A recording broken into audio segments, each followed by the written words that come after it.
Even though the 90s are so hot right now, I promise you it was not by design that I coupled these two episodes together. What most of us in our early 30s remember of the phrase "have mercy" is that of an ageless John Stamos uttering it quite suggestively at that criminal Aunt Becky. My name is Jameson, and this is the Godspeed Podcast. Thankfully, Baltimore's Brian Swindle has taken back this glorious phrase. Have Mercy's latest record, The Love Life, dropped August 2nd on Hopeless Records, and let me tell you, it is easily a contender for one of the best albums of the year. You may remember that Swindle was on Godspeed in June of 2018. We talked about his previous record, which was called A Place of Our Own, as I was and still am obsessed with that record. In particular, the songs Coexist, Good Christian Man, and Reaper. Those songs are still in constant rotation in my house, car, and everywhere in between. Last week, Brian and I sat down in the exact same spot outside Portland's Hawthorne Theater to catch up on The Love Life, a record that many surrounding the singer said, quote, really changed him. It is certainly Have Mercy's most personal and intimate record to date, drawing comparisons to Manchester Orchestra's Andy Hull and Conor Oberst from Bright Eyes.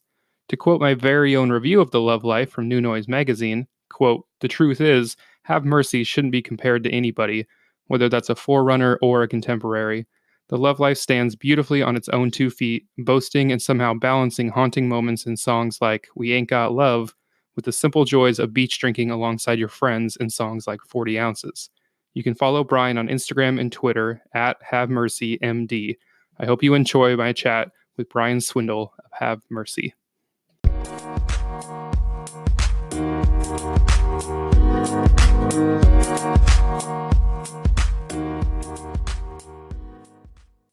So you've been getting, I think, insane reviews. I know I reviewed it for New Noise. And yeah. Of course, gave it a 10 out of 10. I wouldn't, Did you really? I wouldn't bring it up otherwise. You didn't even. You could have went 8 or 9. I could have, but no, it's that good. I mean, I talked to you last time. I loved your last record. Thank you. And the first thing I heard about this from your publicist was like, yeah, like this one. I think the way they put it was like, this one changed Brian. Yeah, no, it really did. Yeah. I remember having that conversation with our publicist and being like, normally when you release a record, you go to your publicist and you give them the whole spiel and talk about the record and, how it made you feel and stuff like that. It definitely changed me. The praise has been amazing. I don't think it's grown our, fan base much, but I'm completely fine and content with what it's, shown our fans and, how we've grown from it or how I've grown from it. Well, so now, so I actually just today, I went back and listened to your Lead Singer Syndrome again, which... Oh my gosh, dude. Right, which I didn't realize at first how far back it was until you start talking about the tour you're on and stuff, and that was the first time you were on the Real Friends tour, I think, at the time. Did I ever tell you the story about that? Mm-mm. So we started that podcast, and midway through, everything crashed. Mm. So I had to restart. Was it on your end? No. I swear, it wasn't on my end. You can ask Shane. It was on his end, and I was talking, he cut me off, and he was like, I'm so sorry. We have to start from the very beginning. No. So it was like the same thing, and I was like, oh, dude, this is weird. But Shane's the nicest dude in the entire fucking world, so. So at what point, because it's like an hour and a half or something long, right? Yeah, it was like maybe 45 minutes in, and I was like, oh no, dude. And the first part was just like, we were just like vibing, and then when something like that happens, it's crazy. Yeah, I'd have to do that all over again. Actually, the only time I've had to repeat an interview was years ago with Ascenders. Oh, really? Yeah, and because I went back to write it and stuff, and it was just all static. I don't know what happened. And so, having to do it again, you're just like, sorry, I'm going to say the exact same things again. It's going to seem so disingenuous. I was just talking to him about you before I walked out here. Oh, really? Yeah. That's funny. They turned me down for the interview. No. He said that something happened. No, it's fine. It's one of those. I said he should do it because I remember telling you last time you were one of my favorite interviews. Oh, thank you. Yeah. It was nice to talk to you. Well, and that's, we were talking before the podcast, but I've been doing this, in some capacity for almost 15 years now, which is nuts. But the majority of that time having to please, the band and the publicist with very easy questions and stuff. Yeah. And I think as I got older, I was just like, well, I don't really have anything to lose with this anymore. I'm not really going for a career anymore. So why not just, try to get a little heavier with it? Okay, dude. Podcasts should be heavy. They should, no rules. No rules. Well, podcasts for one, but then I I felt like it was this big kind of circle jerk thing of like, hey, we don't want you to ask anything too heavy. But then when you talk to an artist and like, well, hey, what's your favorite ice cream this year? And they're like, well, it's bullshit, waste of time, you know? Yeah, dude. So, you don't want to talk about that shit. Fuck that. No. But the reason I bring up lead singer is because you had talked about you didn't love your second record. No. And so this isn't even to talk about that specifically, but with the hindsight and with a new record out, has that changed at all? And there's going to be several things to this question, but it's not even specific to that second record, but the way you view what you've already put out. Does that change over time? I still don't like that second record. I think that we weren't ready to put it out. I would have loved to have more time, and it's just I don't listen to it. I listen to our other stuff, and I don't listen to that record. So, and we don't play a lot off of it. Yeah. Ever. So, I think the last 3 tours we haven't played anything off of it. Do fans demand stuff though, or ask for stuff? But you're constantly. You're like, nope, I'm gonna do it. Yeah, which is hard because I do owe so much to the fans, and to say no for something like that is the worst. Yeah. I just can't. If I'm not enjoying it on stage, I'm not gonna play it. Yeah. It'll seem fake. Sure. It's not cool. That's so interesting because I remember, and Shane talked about this, but I loved Arrivals and Departures when that Silverstein album came out. Dude. And I remember later hearing they were like, no, we hate it. It's our least favorite. And I was like, so am I wrong? Like, am I connecting in a weird way? Like, no, I want to tell them that, no, it does connect. Oh, yeah. Yeah. It may connect, but it just may, I don't know. I can connect with anything. I can feel something about this Mexican restaurant we're at right now and be like, this, it just has such a personal feeling. But they may be like, this is just a restaurant. And that's how it is for me with the songs off those records. Just they're just songs. I'm not connected to them anymore. So my favorite is Let's Talk About Your Hair, though, which was a big song for you, though. But you don't play that? We do play that. That's on our first record. Yeah, okay. We got that's right. That's on the first record. Okay. Whew. That one I was about to walk out of here. Yeah, no, I still love that song because without that song, we'd be nothing. I really think that we would not be anywhere. I don't know if you are on, I'm sure it's maybe all of you guys, but I had messaged you guys on Instagram a few days ago about Let's Talk About Your Hair. And it was, I think I had posted just I'd been listening to the new album all day. Yeah. And I have written more stuff to that song where I'm able to put that song on repeat for even an hour or so at a time. Yeah. And bang out, part of a book or a blog or whatever. So that's awesome. Yeah. So there is something really special about that song. And now the new record, I've been doing the same thing. Let's see. So yeah, I guess being a few years removed, and at the same time, do you ever get scared of well, what if in a year I hate this record? No. Because you hated that right away. Yeah, I hated that one right away. The second we released it, I was like, fuck. No, I think this newest record we put out, I'll always love. There's a lot that changed in my life that I'll always connect with this record. Nothing forced. It was very easy to write the songs, and the prior record, Make the Best of It. That one I love, but I didn't like the process. I feel like when I form opinions about records, it's instantaneous when it comes out. I'm this is how I'll feel, and it'll never change. See, and that was my next question. When a record does come out and say it's not received maybe the way that you thought, or you're so proud of it, you're like, man, I can't wait for people to hear this, and people, it falls flat with people. Yeah. Does that change your perception of it? It's a good question, but I don't read a lot of the comments. Yeah. So that's where the thing is. I try not to get on Instagram or Twitter anymore, which is kind of hard being an artist, and everybody's like, you have to be active. I'm like, I don't want to. Yeah, gotta play the game. Yeah, I talking to people in person. It's so much easier. Yeah, I can't fake it online like everybody else can. Yeah, well, and it's interesting because the first time that I heard of you, your publicity company, who I work with all the time and are the greatest people, but they had just mentioned, I had seen your name around and they had mentioned offhand Good Christian Man. Oh, yeah. Which they just knew I'd come from the Christian music industry and had talked to a lot of those bands. Yeah, and so right. I remember you saying that. Yeah, and so that is what hooked me. And then I had met you at Analog Cafe, I think was the first time, maybe with Can't Swim. Yes. Yeah, and so I had mentioned that, it's such a great song, and kind of asking the background, you're like, nah, you were nice about it, but. Well, that song too, that song got ruined for me because so many people were forcing us to make it a big thing. It's it's like when you go somewhere and somebody's like, oh man, you're gonna love this movie, and they tell you 1,000 times. Yeah. It's like our label is telling us like, that is your song, that is it. I'm like, dude, I don't fucking think it is now. Like, I think you're kind of forcing this. So you liked it just fine, but then it was kind of spoiled for you. Yeah, I thought it was fucking great, and then you get it thrown down your throat so much that needs to be the biggest thing in the world, and you're like, oh, man, you're ruining this. I think having a flow in this industry that's just organic is so much more beautiful for me as an artist. Yeah. Well, and I guess let it be what it's gonna be. Yeah, and I think I would guess too that if you push something at first that has a pretty strong theme to it, even if you'd written a song about the environment or something, you become that. Oh, that's that environment band. That's that band that rebukes whatever. Exactly. Yeah. But it's got to be hard at the same time. Coexist too. Oh, great song. I love that song. So I mentioned at the beginning, like this, your publicist saying like this album changed Brian. So I mean that's a big thing to say. But I know it's considered your most personal, but what was your headspace? What kind of making this?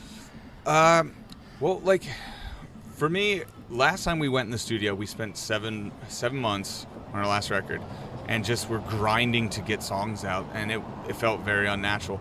This one, as we were touring for the 2 years prior, I was writing as it felt right, and through everything I was going through, I like got out of a 6-year relationship. I had to move back in home with my parents. A lot of terrible things happened. I just got to process it through that record and like really deal with it that way. Was it hard to share more? No, I think it's great to share it through music because then people can understand you. Because dude, if I have a problem with anything, I don't tell anybody. Yeah. But if they hear it through a record, they're like, no, I kind of get that now. Okay. Yeah, I'll try to figure it out myself. Right. You know? So what would you do without music, do you think? Dude, I don't know. Yeah, would you just be a mess? I am a mess, so that's the thing. I'd probably be way more of a mess. I would be losing my mind. But who does that for you, in your opinion? What bands share so much that you're like, oh, where you connect at that deeper level? Oh, dude, I haven't found anything like that for a while. Really? Yeah. Manchester used to always do that for me. And now recently, like, I look at music in a different way. I think, like, people who are making very catchy things for mass audiences are so interesting. So my new vibe is, like, pop artists that I don't emotionally connect to, but, like, I get it. Like, I love studying, like, production and songwriting now. Which remind me of Rustin Kelly, who's an artist out of Nashville. I only just heard of him because he did that Screaming Infidelities cover, which is incredible. So we've been listening to him for a long time, and now it seems like it's starting to get traction. But that dude, I feel that guy. So I went and grabbed a bunch more of his songs to see the rest, and I was like, yep. This is one of those things. I think he played in LA last night, and like I saw a video. I was like, "This is awesome! I gotta see him soon." I just saw he's coming soon too. That's one of those like, oh yeah, I'll see him around, and then it's like, I should probably see him now. You should get him. You should get him on the podcast. That'd be sick. I couldn't gauge. Yeah, I couldn't gauge at what point because I only saw him because I'm a huge Dashboard fan and saw Chris posting a bunch of stuff. But was his wife or his girlfriend as famous as all hell? Oh really? Casey Musgraves. Oh, that's who he's married to? I think they're married. I don't know. I'm not going to spread gossip, but I know they're at least together in some capacity. I was just looking up. I have a book that's coming out next year. I'll have to tell you a little bit more about it. But I was looking up people to get blurbs, like little testimonials from. Yeah. So I was looking up some old school people, and I was looking up like some of the dudes that used to be in something corporate. Oh, what are they doing now and stuff. One of the dudes is married to Lauren Conrad from The Hills. Wait, really? Yeah, that's like William. Weird. Yeah, William Tell from Something Corporate. No. I found a few of those weird things. The dude from Armor for Sleep's married to like a girl from 30 Rock, like a model from 30 Rock. Yeah, ridiculous. That's awesome. I wish I was handsome. That's cool. whole other podcast. Yeah. I think there are, and it's funny because you've toured with a lot of them, but there are some bands coming up now that I get as excited about as I did when I was 16. You like honestly hearing you guys for the first time. Can't Swim, Selfish Things. They're here tomorrow night. Oh, they're killing it lately. I want to work with those guys in some capacity. They're so good. Yeah, they're one of those where it's like, oh, we're watching them. They're gonna get higher and higher. Yeah. Now I'm so lost. No, it's cool. I'm sorry. No, it's fine. I've been stuck with the same 4 people for 3 weeks. I haven't talked to a real human. And talked to another human. So you don't read. Okay, so you don't read reviews or anything, but at the same time, when you're getting lots of, do do you still get the feedback from, especially your publicist stuff, saying like you are getting great reviews? Are you like, I'd rather not hear anything? Well, yeah, they tell me, but like I always I have this thing where I'm like, well, you're my publicist, like you're probably trying to keep me happy. But no, I think it is getting good reviews. I think we released our first single, which was called Claire, and that had very mixed reviews because it was the poppiest song on the record. And then I think when it came out, everybody was like, oh, this is like cool. Like I think the record flows very well. The songs are different, and there's a lot of personality in it, like a ton of personality in it. So 40 ounces is mud. 40 ounces is. I felt weird calling a song 40 ounce because I felt like Sublime or something. That's the first thing I thought of. Yeah, dude. But it was a legit. We were on a beach drinking 40 ounces, like in California. And my one golden rule was always like, don't write a song about California, and then I did it. That's terrible. I've heard a few different artists that I've talked to say that they do have like a do not use list, especially for words. Like, Oh Sleeper. I don't know if you're a fan of them at all. But I know who they are. Yeah, I remember Micah talking about like the word tonight. Like it's such a great word, but like you can use it so easily, and everyone uses it. So I'm just gonna say I'm not allowed to use that word. Yeah. I think you should have that. I mean, you got to have a playbook for what you're doing, or else you're gonna be just like every other band. Yeah. Well, speaking of that, what lyrically is your favorite on the album? I know that's So Like You. I'd read that was musically maybe your favorite. But, oh, yeah, dude, that's such a banger. But, yeah, there's a song called 8006 Hedgeway, which is lyrically just my favorite.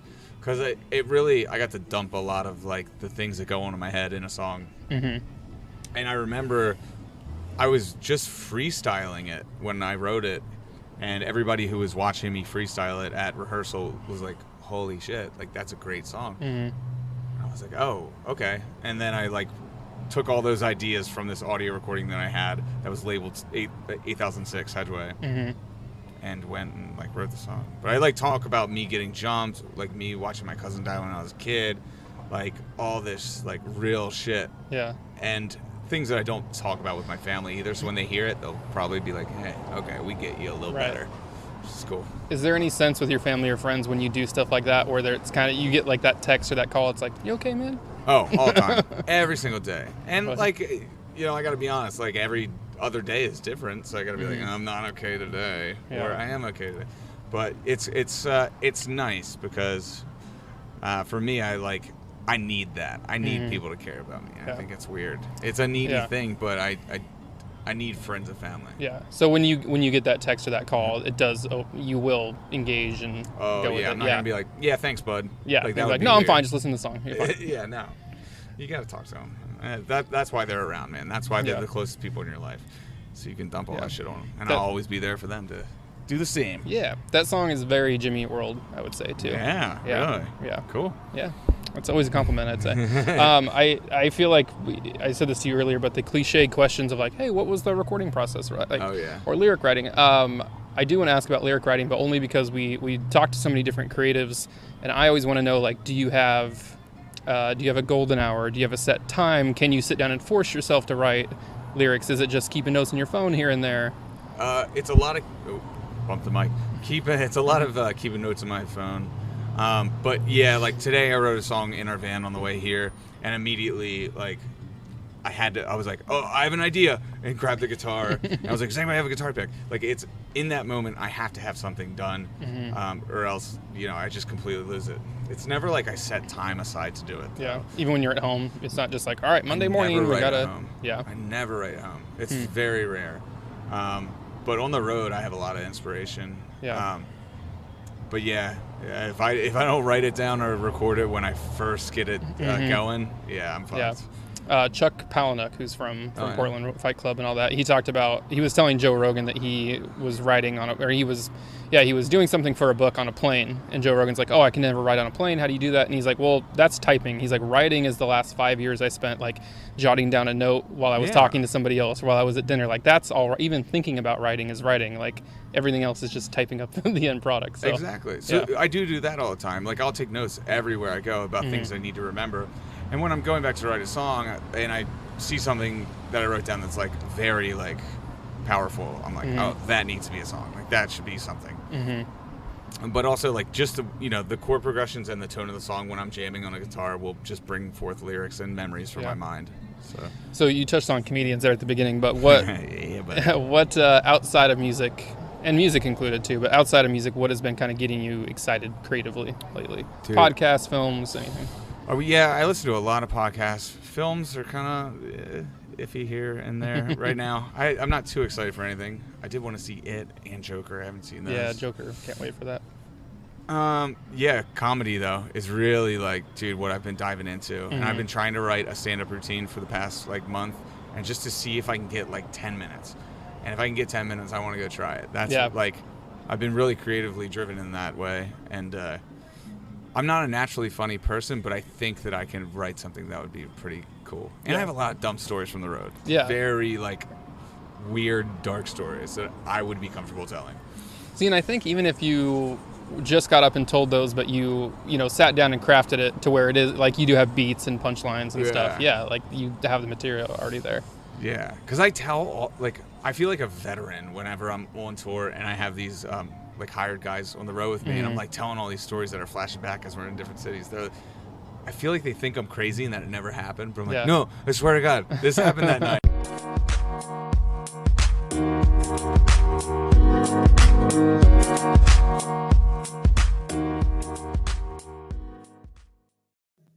A huge thank you to Brian for sitting down with me once again and for going so in-depth on this record.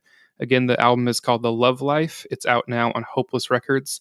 My personal favorite songs include 40 Ounces, Claire, and a song called Mattress on the Floor. But I can't recommend this whole album enough. Easily one of the best of 2019. So thank you, Brian. This has been the Godspeed Podcast. I'm Jameson. Thanks for listening.